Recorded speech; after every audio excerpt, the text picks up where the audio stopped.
अपनी पर चौकस, उनकी आउट ऑफ फोकस। सरकार बदलने पर दूसरों की योजनाएं बंद करने, नाम बदलने जैसी बातें आम हैं, पर ये नीतिगत बदलाव तो होते ही हैं, सियासी संदेश भी देते हैं। नमस्कार, आप देख रहे हैं प्रश्नकाल। आपके साथ मैं हूं स्वप्निल। गहलोत राज की 33 योजनाएं फ्लैगशिप की लिस्ट से बाहर हो गई हैं। भजनलाल सरकार की लिस्ट में एंट्री ली है 26 उनकी खुद की वाली योजनाओं ने। डबल इंजन की झलक इसमें साफ दिखती है। कांग्रेस को यह एजेंडा दिखता है, हो भी सकता है, पर अगर एजेंडा सही दिशा में उठा कदम हो तो क्या? आज इसी पर चर्चा करेंगे। मेरे साथ जो गेस्ट जुड़ रहे हैं आपको इंट्रोड्यूस करवा देता हूं। बीजेपी प्रवक्ता डॉक्टर चेतन राज पुरोहित मेरे साथ हैं। मीनाक्षी सेठी जैदी जी प्रवक्ता है कांग्रेस की, और अजीत कुमार सिंह जी रिटायर्ड आईएएस हैं। आप सभी का स्वागत है समाचार प्लस पर। और मैं पीसीआर से एक बार कहूंगा, जितने भी ग्राफिक्स हैं उनको कंटिन्यू चलाएं। लोगों को ये पता चलना चाहिए कि कौन कौन सी योजनाएं बाहर की गई हैं, कौन कौन सी योजनाएं फ्लैगशिप में शामिल की गई हैं, और फ्लैगशिप योजनाएं प्रोग्राम दरअसल है क्या। इन सभी के ग्राफिक्स तैयार हैं, आपकी टीवी स्क्रीन पर आना शुरू हो जाएंगे। अजीत जी, आपसे शुरुआत कर रहा हूं मैं। जितनी मेरी जानकारी है, फ्लैगशिप प्रोग्राम में वो योजनाएं शामिल की जाती हैं जिन पर सरकार का खासा जोर होता है। हर महीने उनकी रिपोर्ट्स बनती हैं। सीएम से लेकर प्रभारी मंत्री, प्रभारी सचिव उनकी लगातार मॉनिटरिंग करते हैं। कहने का मतलब ये कि एक्स्ट्रा फोकस वाली ये योजनाएं हैं। फिर भी मैं चाहता हूं कि आप एक बार हमारे दर्शकों को बताएं कि ये फ्लैगशिप प्रोग्राम रन कैसे करता है, होता क्या है। स्वप्न जी, आपको, हमारे को पैनलिस्ट और दर्शकों को नमस्कार। जैसा कि आपने बताया कि ये फ्लैगशिप योजनाएं जो है, इस पे विशेष फोकस किया जाता है। इसका मतलब ये होता है कि इसकी बहुत क्लोज मॉनिटरिंग की जाती है। आप एक तरह से कहें तो इसकी जो मॉनिटरिंग जो होती है वो पंचायत लेवल से लेकर के ब्लॉक लेवल से, या अगर रेवेन्यू का मैटर है तो तहसील लेवल से लेकर के फिर डिस्ट्रिक्ट लेवल, जिला परिषद लेवल और स्टेट लेवल पे, डायरेक्टरेट लेवल पे और मंत्री जी के लेवल पे। इसके अलावा जो जनरली चीफ सेक्रेटरी महोदय की अध्यक्षता में एक कोऑर्डिनेशन कमेटी बनी होती है इन सारी चीज़ों के लिए, उनके लेवल पे, और उसके अलावा जो कैबिनेट की मीटिंग होती है उसके लेवल पे इनका एक रेगुलर जो है क्लोज मॉनिटरिंग की जाती है। इनके अलावा अगर आपको ध्यान होगा तो समय समय पर 2-2, 3-3 महीने पे, जनरली 3-3 महीने पे एक कलेक्टर्स कॉन्फ्रेंस वगैरह होता है, जिसमें डिविजनल कमिश्नर्स वगैरह भी आते हैं और डिपार्टमेंट के ऑफिशियल्स जो है वो भी आते हैं, और सारे डिपार्टमेंट के एडिशनल चीफ सेक्रेटरीज हों या सेक्रेटरीज हों या प्रिंसिपल सेक्रेटरीज हों, वो भी उसमें प्रेजेंट रहते हैं, जहाँ के इन योजनाओं का जो है एक बहुत ही क्लोज मॉनिटरिंग की जाती है। इसलिए इसको फ्लैगशिप प्रोग्राम, जैसे कि फ्लैग करना, हम लोग जब इशू के बारे में बात करते हैं कि उसमें अंग्रेजी में बोलते हैं कि I would like to flag this issue, मतलब कि इस पे एक विशेष ध्यान देने की जरूरत है। तो ऐसी बात नहीं है, लेकिन कि इसमें भी ध्यान रखना है कि बाकी जो योजनाएं हैं, जो फ्लैगशिप योजना के अंतर्गत उनका नोमेनक्लेचर नहीं किया गया है, इसका तात्पर्य, इसका मतलब ये नहीं होता कि बाकी योजनाओं का उस तरह से मॉनिटरिंग नहीं किया जाता है। उनकी भी की जाती है मॉनिटरिंग, लेकिन इन फ्लैगशिप योजनाओं पे एक विशेष मॉनिटरिंग की जाती है। तो सर एक बात बताइए, हम तो इस बात से रहते हैं कि अगर किसी योजना में कोई समस्या आ रही है, कोई प्रॉब्लम आ रही है, तो उसका सॉल्यूशन मेरे ख्याल से फ्लैगशिप प्रोग्राम में जो योजनाएं शामिल हैं उनका थोड़ा जल्दी होगा, क्योंकि वो कंटिन्यूअस मॉनिटरिंग में है, मिनट बाय मिनट मॉनिटरिंग में है, और जो दूसरी योजनाएं हैं उनको वही सरकारी ढर्रे पर समय के साथ सॉल्व करते जाएंगे। इसका मतलब ये नहीं है कि लिस्ट से बाहर मतलब योजना बंद, करेक्ट? जी, एक तरह से आप कह सकते हैं कि चूंकि इस पर विशेष ध्यान है, तो इसमें कोई कमी रह रही है तो उसका जल्दी समाधान करने की कोशिश की जाती है। चूंकि आपने जनता के सामने आकर के एक तरह से अगले 4 वर्षों के लिए आपने एक रोड मैप दिया जनता के सामने, और इस रोड मैप के जो मतलब कि जो कंटेंट्स हैं, जो स्कीम्स हैं, इसमें अगर आप पिछड़ते हैं तो जो आपके विपक्षी या राजनीतिक विपक्षी हैं वो इसका फायदा फिर उठाएंगे। तो सर एक छोटा सा डाउट और जो मैं आपसे क्लियर करना चाहता हूं वो ये है कि क्या इतनी बड़ी संख्या में एक साथ योजनाएं हटाई जाती हैं? जैसे 33 हटा दी गई, क्या इतनी बड़ी संख्या में हटाई जाती हैं? पूर्ववर्ती सरकार की लगभग सारी हटा दी, मैं तो ये मान के चल रहा हूँ 100% हटा दी, और इतनी बड़ी संख्या में योजनाएं जोड़ भी दी भी जाती हैं जब सरकारें बदलें तो?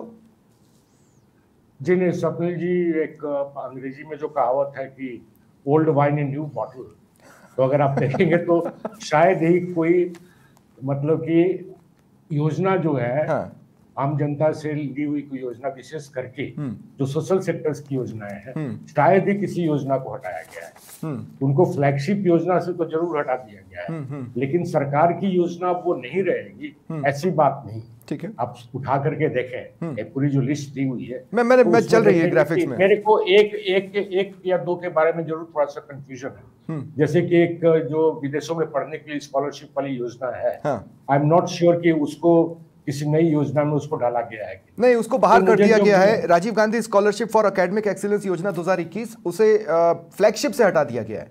बंद नहीं हुई है, लेकिन फ्लैगशिप से हटा दिया, बंद नहीं हुई है। अच्छा, ठीक है। तो वही आप मेरी बात, फिर मतलब कि मेरे बात को आप रीइंफोर्स कर रहे हैं कि योजनाओं को फ्लैक्स एक कैटेगरी से हटा करके दूसरी कैटेगरी में रखा गया है, योजनाओं को बंद नहीं किया गया। ठीक है, मीनाक्षी जी आपके पास मैं आ रहा हूं। देखिए, मैं इसका एक पॉजिटिव साइड भी देख रहा हूं। मैं पॉजिटिव साइड ये देख रहा हूं कि 26 ऐसी योजनाएं जिनमें सेंटर की भी योजनाओं को शामिल किया गया है, मतलब डबल इंजन वर्क करेगा। दूसरी बात जो मैं इसमें समझ पा रहा हूं वो ये कि जैसे मैं कहूं कि मुफ्त दवा योजना जिस दिन से लॉन्च हुई है उस दिन से उसकी खामियां ज्यादा खबरें बनी हैं। फायदे बने हैं, ऐसा नहीं कि नहीं बने हैं, लेकिन खामियां ज्यादा खबरें बनी। ऐसे में अगर उसे रूटीन, मतलब उसको पूरी तरह नहीं सुधारा जा सकता या नहीं सुधर पा रहा है, सिस्टम डेवलप नहीं हो रहा है, उसको अभी फिलहाल साइड में रखते हैं और दूसरी किसी चीज पर फोकस करते हैं। ये माइंडसेट मुझे सरकार का नजर आ रहा है। ये नहीं आ रहा है कि एजेंडे के तहत कांग्रेस की 33 योजनाओं को फ्लैगशिप प्रोग्राम से बाहर कर दिया। ये बंद नहीं हुई है।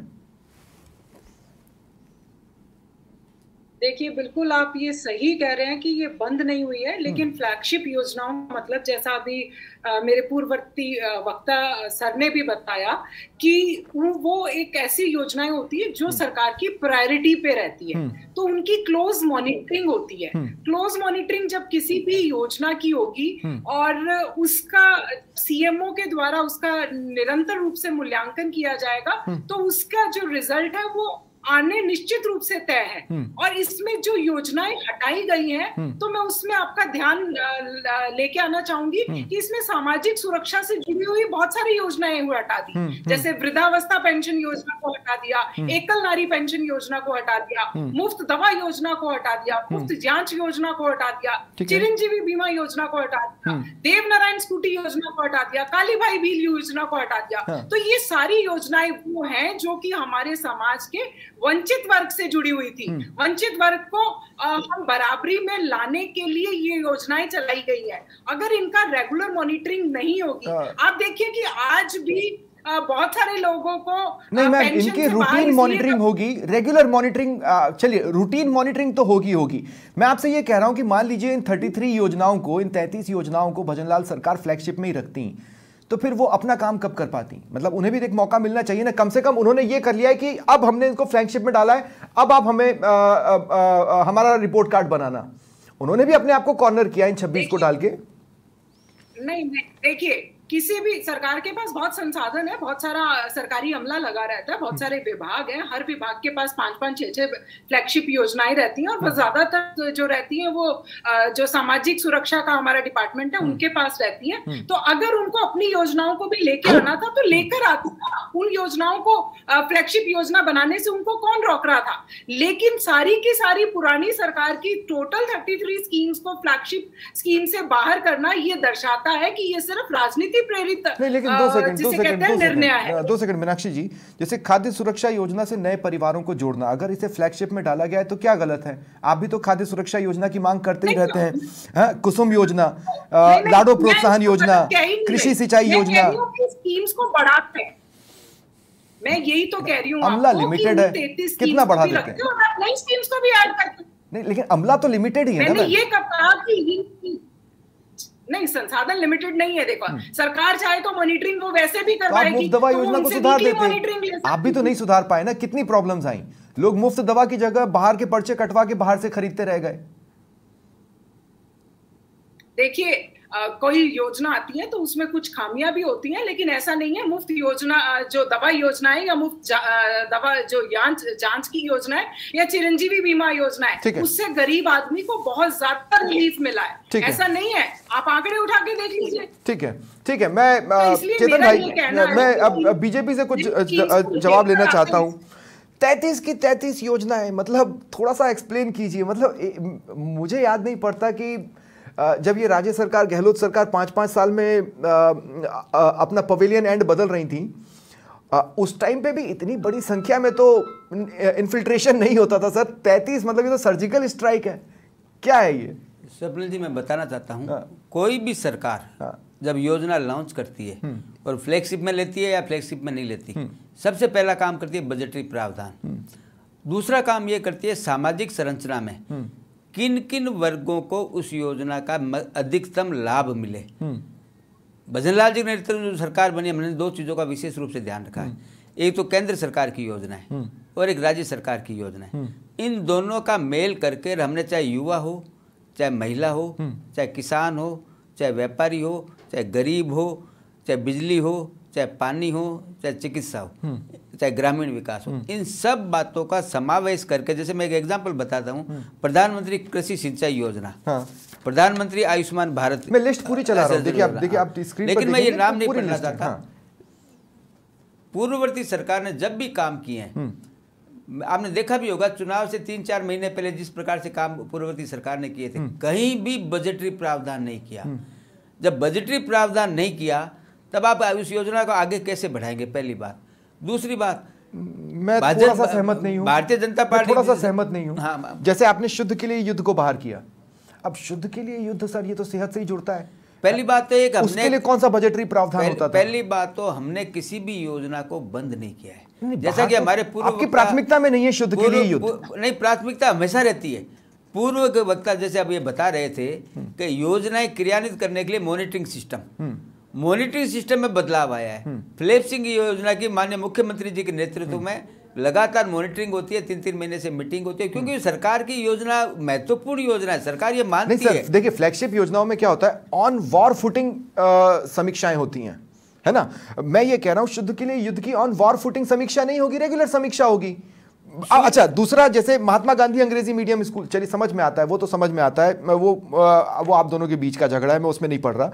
लेकिन अब जैसे आप बच्चियों को मुफ्त में पढ़ाना चाहते हैं, आपका वादा है, उन्हीं को स्कूटी मिलनी थी, वो भी बाहर। देवनारायण छात्रा स्कूटी योजना बाहर। Rajasthan Gandhi scholarship for academic excellence योजना, ये इसको भी आप प्राथमिकता में नहीं ले रहे हैं। चिरंजीवी स्वास्थ्य बीमा योजना या निरोगी राजस्थान योजना, इसको भी आप नहीं ले रहे हैं। मुफ्त दवा योजना या मुफ्त जांच योजना, इसको भी आप उसको रूटीन के ढर्रे में डाल रहे हैं। इसके पीछे कोई तो कारण होना चाहिए ना। मैं बता रहा हूँ ना, आप जब 33 योजनाओं का और 26 जो हमने फ्लैगशिप में लिए, इनका जब अध्ययन करोगे तो हमने समाज के किसी भी वर्ग को अछूता छोड़ा नहीं है। हमने ये प्रयास किया है कि समाज के अधिकतम वर्ग को राहत मिले, सरकार की सुविधाओं का लाभ मिले। और उन योजनाओं का हमें दो काम ध्यान रखने थे। हमें केंद्र सरकार की योजनाएं जो है, जो राज्य सरकार में लागू आपको उसमें बजट मिलना आसान होगा, सीधे कहिए ना, आपने सेंटर की योजना। मैंने कहा ना, बजट का तो मैंने पहले कहा है, बजट का तो मैंने पहले कहा है। उद्देश्य क्या है? उद्देश्य केवल मात्र एक है, समाज के वंचित वर्ग को उन सुविधाओं का लाभ मिले। तीसरी बात, हमने किसी को बंद नहीं किया स्वप्निल जी, हमने फ्लैगशिप योजना से बाहर किया है। उसका क्या मतलब है? उसका मतलब ये नहीं है कि आपकी प्राथमिकता में नहीं है। दूसरी बात, आपने बात की शुद्ध के लिए युद्ध, ये सतत प्रक्रिया है, ये लगातार चलती रहती है। आप देखते हैं जगह जगह छापे पड़ते हैं, कहीं खराब मावा बरामद होता है, कहीं नकली घी बरामद होता है, कहीं पर मिलावट बरामद होती है। ये सतत प्रक्रिया है, पर ये त्योहारों के टाइम पे आती है। हम तो आपसे एक्सपेक्ट करेंगे कि आप साल भर करें। इसको रखना ही नहीं चाहिए फ्लैगशिप में। फ्लैगशिप में कौन सी योजनाएं आती है? फ्लैगशिप में ये थोड़ी योजना आती है, पुलिस मॉनिटरिंग कर रही है, मोहल्ले के अंदर छापा मार रही है, स्वास्थ्य निरीक्षक मिलावट के खिलाफ पकड़ रहा है। मुफ्त दवा, फ्लैगशिप, मुफ्त दवा के लिए मैंने आपको बताया, प्रधानमंत्री आयुष्मान भारत योजना, मुख्यमंत्री आयुष्मान माँ योजना हम लोगों ने लाए हैं। हम लोगों ने उसमें सरलीकरण करने का प्रयास किया है, उसका दुरुपयोग नहीं हो, सरकारी धन का अपव्यय नहीं हो, अधिक से अधिक लाभ मिले। उद्देश्य एक ही है केवल, वंचित वर्ग को उसका लाभ मिले। सरकार इसी लाइन पे काम कर रही है। मैं एक और पॉइंट यहाँ पर हाईलाइट करना चाहता हूँ। अजीत सिंह जी, मैं आपके पास आ रहा हूँ। जैसे मैंने बात की मुफ्त दवा योजना की, आपने भी देखा होगा कि उसमें इरेगुलरिटीज बहुत सारी सामने आ रही थी, जिसको एक दिन में तो नहीं सुधारा जा सकता, उसके लिए वो एक लंबा प्रोसीजर लगेगा। Rajiv Gandhi scholarship for academic excellence योजना, अब जिसमें विदेशों में बच्चों को पढ़ने भेजना है, उसका लाभ किस किस ने लिया? आपको भी याद होगा कि गरीबों को मिलने की जगह कौन कौन के बच्चे नहीं गए विदेशों में पढ़ने, मतलब वो हमारे आपके बच्चे तो नहीं थे। वो जिनके थे वो तो वो आप ऐसा समझ लीजिए कि करण जौहर ने किसी स्टार किड को ही लॉन्च कर दिया हो, तो वो वैसी वाली बात थी। ठीक है, ये समय के साथ चलती रहेंगी, लेकिन सेंटर की योजनाओं को शामिल कर लेने से एक तो आपने बजटरी इशू सॉल्व कर लिया, इसमें तो कोई दो राय नहीं है। दूसरा ये भी है कि आपने अपना भी एक रिपोर्ट कार्ड का ये सिस्टम तैयार कर लिया कि ये होता है डबल इंजन और इस तरीके से हमारा रिपोर्ट कार्ड बनाओ, मतलब स्टेट से सेंटर तक। बिल्कुल। और इसके अलावा क्या है कि अगर आप देखेंगे जो डबल इंजन की सरकार की बात हो रही है, यानी कि केंद्र सरकार की योजनाओं और राज्य सरकार की फ्लैगशिप योजनाओं में जो तारतम्य या सिंक्रोनाइजेशन की बात हो रही है, वो तो है ही, लेकिन ये भी साथ साथ ना भूला जाए कि इसमें कुछ नई चीजें भी हैं। भारत सरकार की जो कुछ नई योजनाएं हैं, उन योजनाओं को भी इनमें लाया गया है, जो कि मेरे हिसाब से काफी अच्छी हैं। जैसे कि वो ड्रोन दीदी वाली योजना है आपकी, बहुत अच्छी योजना है महिलाओं के सशक्तिकरण के लिए। इस तरह से मैं देख रहा था। उसी तरह जो कुसुम योजना को जिन्होंने ABC कैटेगरी में किया है, जो आने वाले दिनों में आप देखेंगे किसानों के लिए बहुत फायदेमंद की बात होगी। इसका मेरा खुद का एक्सपीरियंस है, कई जगह मैंने देखा हुआ है कि किसान अपने खेतों पे जो है वो लगाते हैं, सोलर पंप वगैरह लगाते हैं, और जो एक्स्ट्रा जो उनका प्रोडक्शन हो रहा है उसको वो जो है विद्युत वितरण जो कंपनी है उसके चैनल पे डालते हैं इसको। तो कुछ जो नई जो स्कीम्स इन्होंने भारत सरकार की जो स्कीम्स को इन्होंने फ्लैगशिप योजना में डाला है, तो मेरे हिसाब से ये बहुत अच्छी बात है। और लेकिन सर 26 में से ऑलमोस्ट 13 to 14 आपने सेंटर का ही डाल दिया है। आपका सेल्फ इनोवेशन, अगर मैं आपके सेल्फ इनोवेशन पर सवाल उठाऊं तो वो भी तो एक एंगल बनता है ना इसमें। हाँ, देखिए, इनोवेशन तो करना जो है कोई आसान काम नहीं होता है।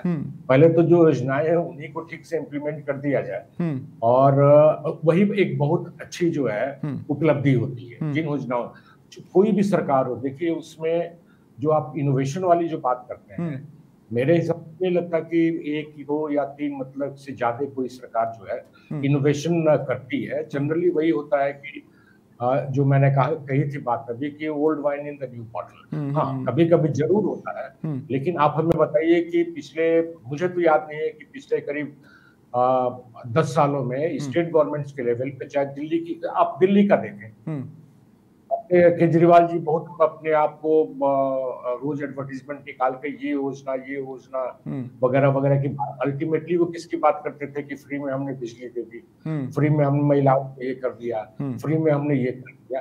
तो साहब ये इनोवेटिव योजनाएं नहीं होती।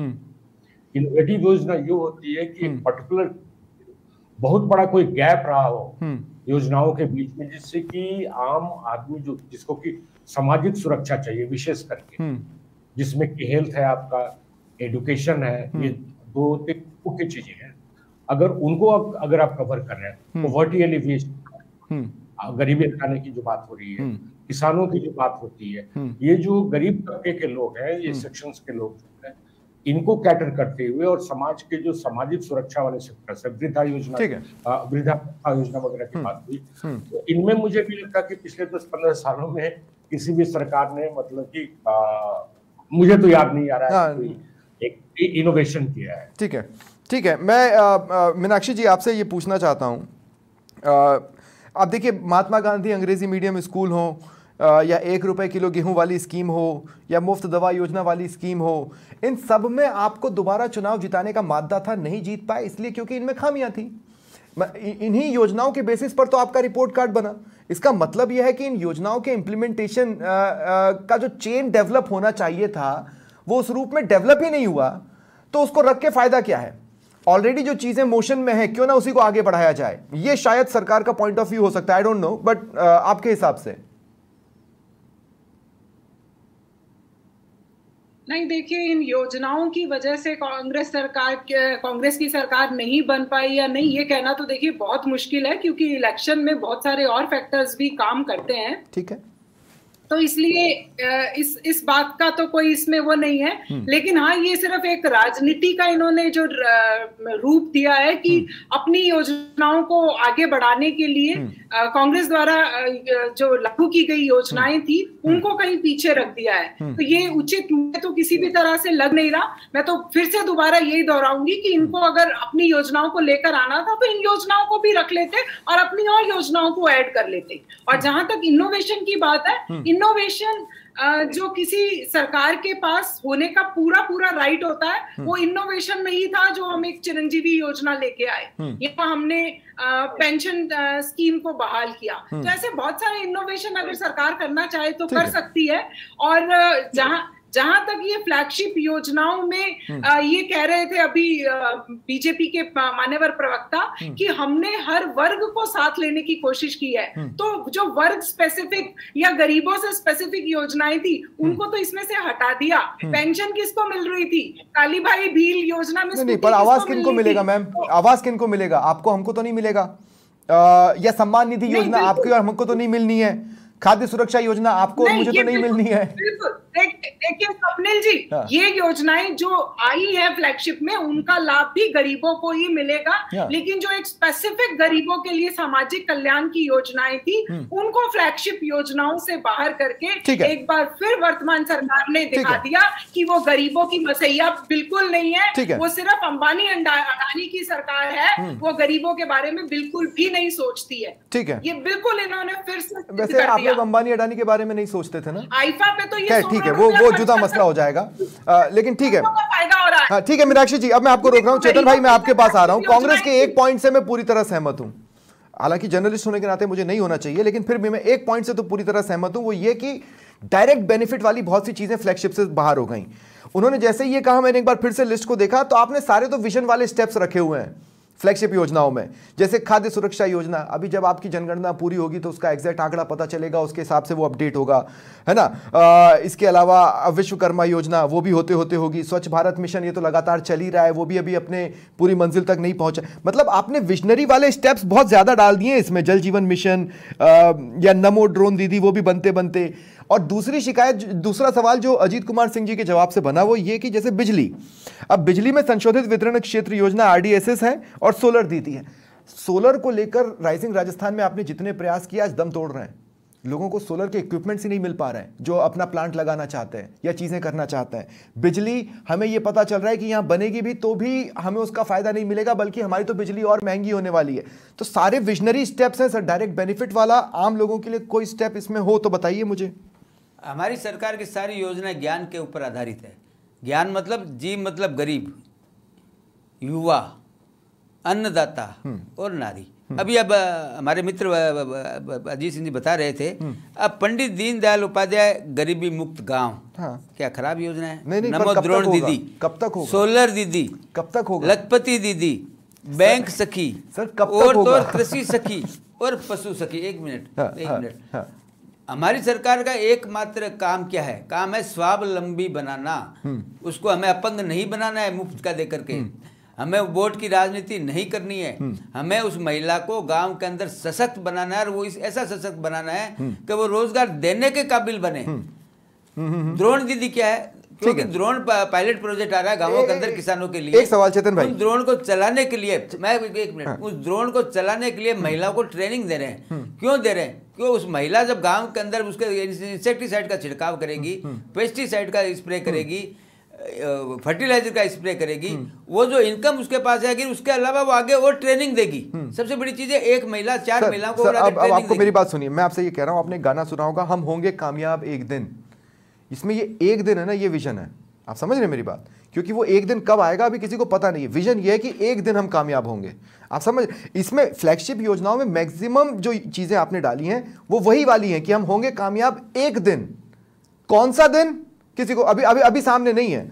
वो 2047 भी हो सकता है, वो 2057 भी हो सकता है। मैं आपको एग्जाम्पल देना चाहता हूँ। कुसुम योजना, कुसुम योजना के 2 पार्ट है, 3 ABC। हाँ, ABC वो अलग है, लेकिन मैं 2 पार्ट दूसरे बताना चाहता हूँ आपको। एक पार्ट तो वो है किसान केवल सोलर प्लांट अपने ट्यूबवेल के लिए लगाए, अपनी डिक्की के लिए लगाए और पानी को काम में ले। दूसरा पार्ट इसका है किसान बिजली बना करके वापस विद्युत विभाग को खुद की काम में तो लेगा ही, उसके अलावा उसको सेल भी करेगा। ये जो विजन माननीय प्रधानमंत्री जी का था कुसुम योजना का, आप कल्पना करिए, मैं बार बार कह रहा हूँ, हमें सशक्त बनाना है युवा को, हमें किसान को सशक्त बनाना है। आप ये जो बिजली बना भी लेंगे, हमारी बिजली तो सस्ती नहीं हो रही ना, और अभी भी जो सारी खबरें बिजली विभाग से आ रही है उसमें बिजली सस्ती होती तो महसूस नहीं हो रही है। मैं बताता हूँ आपको, मैं बताता हूँ, मैं चूंकि खुद एक किसान वर्ग से आता हूँ, गाँव का रहने वाला हूँ, कितनी योजनाएं गिनाऊँ आपको। तार बंदी के लिए 45,000 रुपए हर किसान को मिल रहे हैं, ठीक है। फार्म पॉन्ड के लिए स्वप्निल जी 3.5 लाख रुपए मिल रहे हैं, 3.5 लाख रुपए, ठीक है। कृषि एग्रीकल्चर इक्विपमेंट, ठीक है, एग्रीकल्चर इक्विपमेंट पर 70% सब्सिडी, सोलर के लिए 90% सब्सिडी। कौन कर रहा है? क्योंकि हमें चिंता है गरीब की। गरीब के लिए हमने क्या किया है? ग्रामीण गरीब हटाओ योजना। हमें गरीब को, मैं क्लोजिंग कमेंट लूंगा यहाँ पर। अजीत कुमार सिंह जी, आपके पास आ रहा हूँ। फ्लैगशिप योजनाओं में मेरे हिसाब से एक ऐसा बैलेंस होना चाहिए जिसमें इमीडिएट रिलीफ की भी बात हो और फ्यूचर के विजन की भी बात हो। मैक्सिमम चीज़ें अगर हम फ्यूचर के विजन पर छोड़ देंगे तो फिर फ्लैगशिप योजनाएं, मैं क्या बोलूं कि वो उस तरह का है कि हम स्काई-फाई मूवी बना रहे हैं, आई गेस। इस लिहाज से अगर आप ये फ्लैगशिप योजनाओं की लिस्ट देखते हैं तो आपको ये कहाँ पर नजर आती हैं? देखिए स्वप्निल जी, क्योंकि मेरी उम्र थोड़ी आपसे ज्यादा है और पता नहीं कि शायद आपको याद है या नहीं है, एक हुआ करता था 1980 और 1990 के दशक में, करीब 20 से 21 साल तक 20 पॉइंट प्रोग्राम्स कहा जाता था। हाँ, अगर आपको अगर याद है, बिल्कुल।